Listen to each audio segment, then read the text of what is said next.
So let's follow our first persona, Stephen Student, through this journey. So Stephen needs to upskill himself. He is really interested in becoming looking for being a product owner or doing product development work. So he wants some upskilling that's going to require some digital skills, but also some human skills. So he asks questions right now, like, where do I start? So if Stephen doesn't have a knowledgeable manager or maybe a network that understands this kind of thing. He might go to Google and he's trying to figure out like what are the right skills to learn. So he's got a lot of questions and then he comes into the learning marketplace.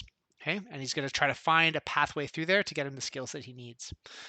Let's look at Enough Enterprises. So Enough Enterprises has uh, 3 employees that they want to upskill to bring on a certain new type of skill set to have e-commerce, let's say, on their journey. So the CEO or sort of someone who's head of HR or learning at Enough Enterprises might say, I need to customize learning that people can do in the flow of their work because they can't have the CEO, she can't have 3 of her staff going away on a course to develop e-commerce skills. They need to be doing their job and learning as they do their work.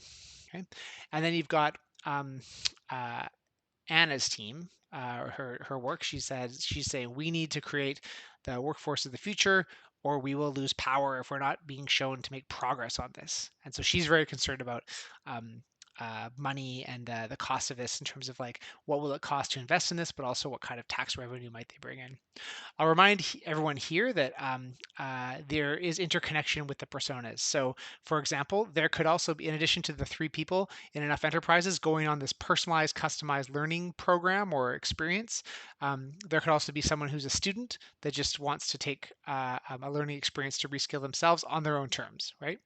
And there could also be members of Anna's team in her reporting to the deputy minister who might want to also be a student and just go and learn on their own terms, right? So we are all students. We can all benefit from reskilling. Sometimes our organization might do it for us. Sometimes it's going to be part of the system of perpetual reskilling that will be part of a strategic policy approach for the government. I'll stop there and then we'll talk about the marketplace.